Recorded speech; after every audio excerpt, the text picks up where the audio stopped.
Whalawhalai atu hani he tau tula tau walatala tutupu ke lata e mea whiawhinei. Whakamua go liu mai tua e palemia ko seo toke tālangi ki he motu he ahowhalai li he whahitau pui kwa mole. Ko e loa whuke e maame hao nei ko hoko toi ke hana o whisa mo i ngahua ai ka matahana tau whanoanga ki he pungipungi ine nei. Ko whai mga aho whoki he whinatu e ia ki he motu ko New Zealand tali mai he mahina Iulai, he whanonga haana ki he taha whakaholoanga he motu ko Indonesia ki Okalana.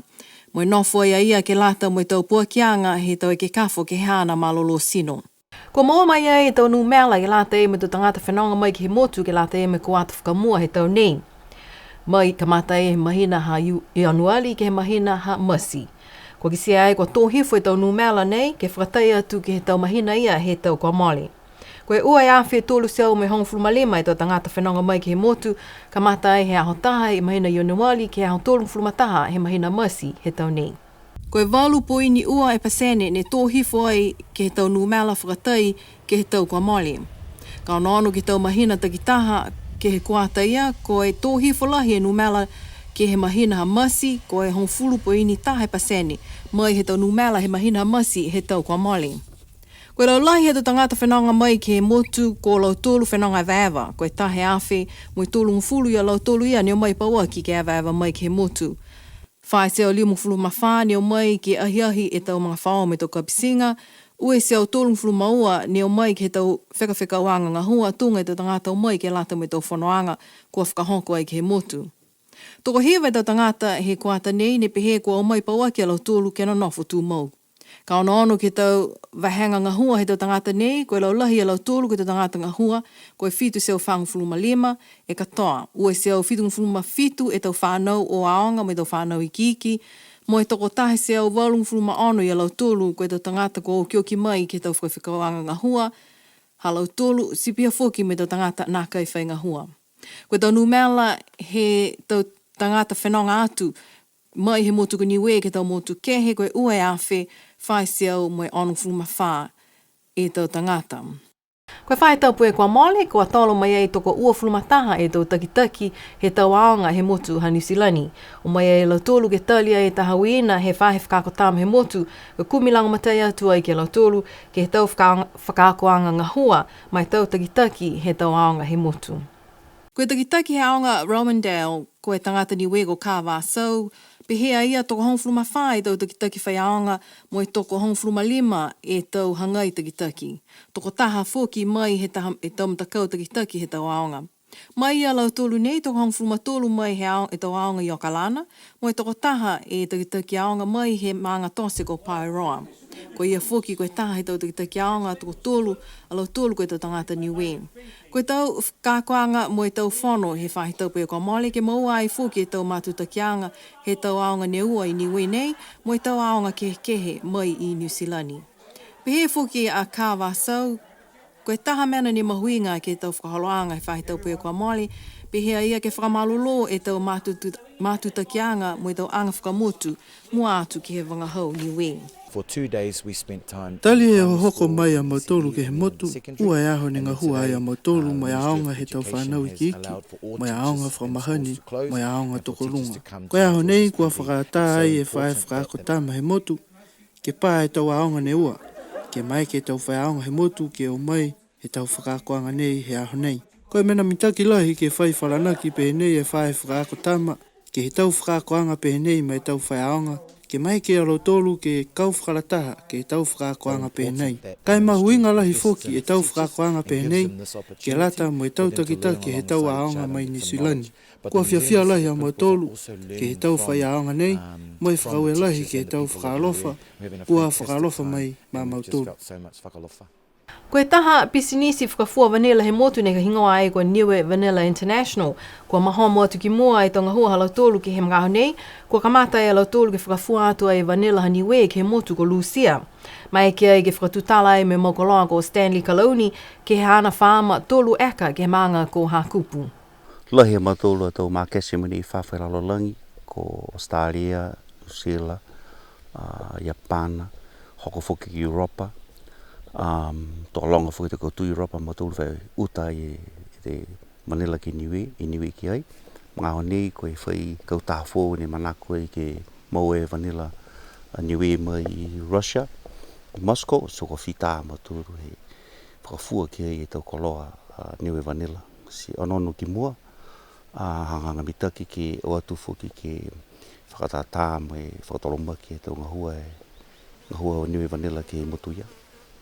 Moscow i Russia. Pehea e taham takau ne whailang matai ke tau puhala ke whakafua atu e tau koloa he Pasifika ke he laulangi ko e Pacific Trade Invest he motu ko Australia.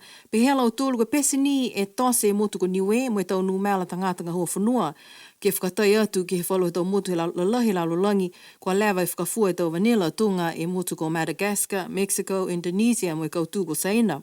Kai kua iloa ai he tau mga aho nei e mitaki mo e mahuinga he whanga vanilla ne tupu ai I Niue. Kua mua atu mitaki mo e maeki ke maua mai ai longa e tau tupe ke lata ai mo e tau tangata ngahua whanua he motu. Ko e tau mga aho nei, ko i loa tu ai mo e mai longa fuki he tau motu he lalulangi e mitaki e vanilla mai he motu ko Niue, mo e kua talahaua fuki ke he tau motu mamao. Ko mena ia asi malikisi hake e makese he tau motu kehe kua manako ai ke he vanilla ha Niue, mo e kua maeki ai he pisinisi ko e Niue Vanilla International ke whakafua atu ai ke lau tolu. Ko e mahuinga he vanilla ke he tau maukoloa ke lata ai mo e tau whamena tunga e tau tunukai, sipia foki mo e tau talanganga he tau koloa whakamanongi. Mahuinga lahi e tau whakaholoanga ke tau matakaki mo e mataala ke he tau mena tutupu ke he tau walatahi ha Niue ke he tau ngahua he whakatufono. Kau whalataha ki ai foki e tau matakau tunga e Niue Ocean Wide Project mo e kau taha tawhia Niue. Mua atu ke he tau matawhakatufono kua tālanga paua ki ai ke pui mo e tau mataka ke tau puhala mo e tau whakaholoanga fusiika mo e tau lewekianga ke he tau koloa he tau walatahi viko ha Niue.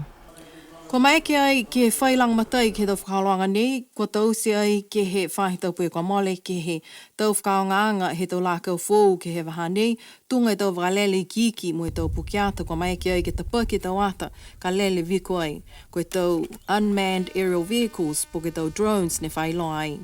Ko whakahoko ai ke male whalele he whakalaulahianga he tau mena iloa ke he tau whakamena pehi nei mua atu ke lau tōlu ko ngahua ai mai whahinga ho fusiika, si pihia foki a lau tōlu tau tangata ko whaikoloa pehi nei ke he motu. Mai longa foki ke he tau mga aho kua moli ko whamoli ai he whakatufono Niue e whakatokaanga mo e maweheanga ke vevehe ai 50% he tau walatahi viko taka ai ha Niue ko eke ai mo tau walatahi ko whaipuipuianga ki ai. Ko e tau whakaholoanga kua whakahingoa ai, ko e Maritime Spatial Management Plan. Ko e whalo nei he tau kakano asi kua maeke ai, ke tau se tau whakaholoanga nei ke whakamaloloa tau puhala kumikumi mo e mataala atu ke he tau walatahi ha Niue. Tau whakakoanga ne whakahoko ai ke he whahi tau pia kua mole ke lata ai mo e tau unmanned aerial vehicles, UAV drones, si pia foki me whalo tau lākau hila fōu, kua maeke ai ke langamatai ke tau whakaholoanga tau mataala ke tau walatahi, whakapālangi ko e tau Emerging Technologies Trial for Monitoring, Control, Surveillance and Search and Rescue of Coastal and Ocean Marine Space.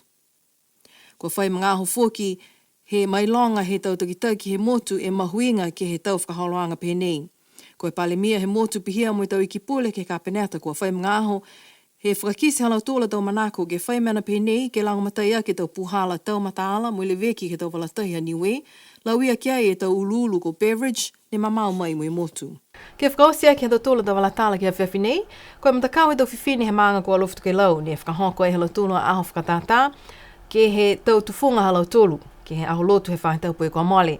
O atua e BCN mo i pōkia e tau ata ke halau tōlu a tau tufunga kua maali mitaki ai e tau tāleni he tau matuwhine he maanga kua whakatata ai mai aho.